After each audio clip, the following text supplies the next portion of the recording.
1627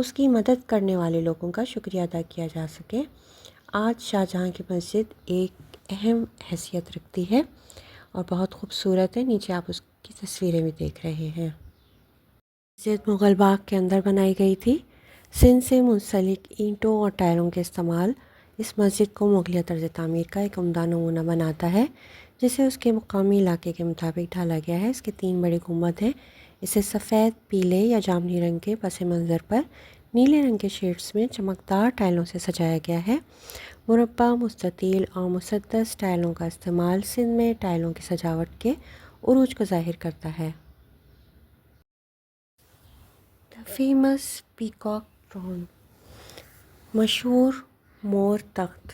شاہجہاں کا مطلب ہے دنیا کا بادشاہ۔ جیسے کہ مورخ نے لکھا ہے، اس کا دور حکومت مغل خاندان کے پورے پھیلاؤ میں سب سے زیادہ طاقتور، پرامن اور تعمیراتی طور پر نتیجہ خیز تھا۔ جیسے ہی وہ شہنشاہ بنا، شاہجہاں نے کاریگروں کو حکم دیا کہ وہ اسے ایک شاندار شان و شوکت والا نیا تخت بنا کے دیں، مور والا تخت۔ مور کئی صدیوں سے برصغیر میں طاقت کی علامت رہا ہے۔ اس تخت کو مکمل ہونے میں 7 سال لگے اور یہ جواہرات سے جڑا سونے کا بنا ہوا تھا۔ اس کی چھت کو زمرد میں ڈھکے 12 ستونوں سے سہارا دیا گیا تھا۔ چھتری کے اندر کا حصہ ایمرلڈز کا تھا اور باہر یاقوت اور دیگر زیورات سے ڈھکا ہوا تھا، اور اس وقت اس کی مالیت تقریباً 10 کروڑ روپے تھی۔ نیا تخت مغل حکومت کی شان کی علامت بن گیا اور اس سے رکھا گیا دہلی کے لال قلعہ میں، یہاں تک کہ اس کو فارسیوں نے چوری کر لیا۔ اوکے بچوں، پیج نمبر 110 پہ آ جاتے ہیں۔ نیچے دیے گئے اکاؤنٹ میں غیر ملکی مہمان ہمیں بتاتا ہے کہ شہنشاہ اورنگزیب مور پر بیٹھا کیسا لگتا تھا۔ ہم یقین سے کہہ سکتے ہیں کہ شاہجہاں اس سے کم شاندار نہیں لگتا ہوگا۔ بادشاہ اپنے تخت پر عظیم ہال کے آخر میں انتہائی شاندار لباس میں بیٹھا دکھائی دیا۔ اس کا لباس سفید اور نازک پھول ساٹن کا تھا، جس میں پہلی لیئر ریشم اور سونے کی کڑھائی ہوئی تھی۔ سونے کے کپڑے سے بنی پگڑی میں ایک پنکھوں کا ایک ہیڈ ڈریس تھا، جس کی بنیاد غیر معمولی سائز اور قیمت کے ہیروں پہ مشتمل تھی۔ اس کے علاوہ مشرقی پکراج، سورج کی طرح بے پناہ موتیوں کے ہار اس کے گلے میں لٹکے ہوئے تھے، جو پیٹ تک پہنچ گئے تھے۔ یہ سورس 7.39 سے لیا گیا ہے۔ شاہجہاں کی مذہبی پالیسی۔ شاہجہاں نے جہانگیر یا اکبر سے زیادہ اسلام کی پیروی کی۔ اس نے اسلام کی ترغیب دی، اسلامی تہواروں کے جشن کو دوبارہ متعارف کرایا، حجاج کرام کو مکہ و مدینہ جانے کی اجازت ملی اور بہت سی نئی مساجد کی تعمیر ہوئی۔ شاہجہاں کے بیٹے۔ شاہجہاں کے 4 بیٹے تھے۔ سب سے بڑے شاہجہاں کا پسندیدہ شہزادہ دارالشکوہ تھا، دوسرا شہزادہ اورنگزیب تھا اور 2 سب سے چھوٹے شجاع اور مراد تھے۔ شاہجہاں کو شہزادہ اورنگزیب پر بھروسہ نہیں تھا۔ ایک موقع پہ اورنگزیب سمندری تجارت کے ذریعے پیسہ کمانا چاہتا تھا۔ اس نے سندھ میں بندر لہری کی اہم بندرگاہ کے بارے میں تو آپ نے پڑھا تھا۔ 17ویں صدی کے وسط تک ریت نے بندرگاہ کو بند کر دیا تھا۔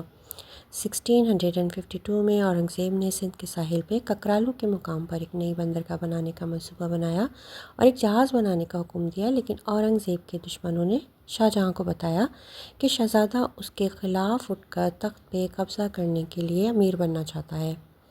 بندرگاہ ختم ہونے سے پہلے شاہجہاں نے اورنگزیب سے اپنے منصوبے کی وضاحت کرنے کو کہا۔ نتیجتاً اورنگزیب نے بندرگاہ کی تعمیر بند کر دی تھی۔ 1657 میں صحت کی خرابی کی وجہ سے شاہجہاں نے اقتدار اپنے سب سے بڑے اور پسندیدہ بیٹے دارا کو سونپ دیا، لیکن ایک بار پھر مغل تخت پر وہ لڑ پڑے۔ دارا کے چھوٹے بھائیوں میں سے ہر ایک نے اس سے تخت چھیننے کی کوشش کرنے کے لیے فوجیں کھڑی کیں۔ اورنگزیب نے درہ اور مراد کو جنگ میں شکست دی۔ نمبر 111 پہ آ جاتے ہیں۔ مغل ایمپریس ممتاز محل۔ ممتاز محل مغل ملکہ ممتاز محل نور جہاں کی بھانجی تھی۔ اس سے شہزادہ خرم، جو بعد میں شاہجہاں بن گیا، سے شادی کا وعدہ کیا گیا تھا جب وہ 14 سال کی تھی اور وہ 15 سال کا تھا۔ ان کی شادی 5 سال بعد 1612 میں آگرہ میں ہوئی۔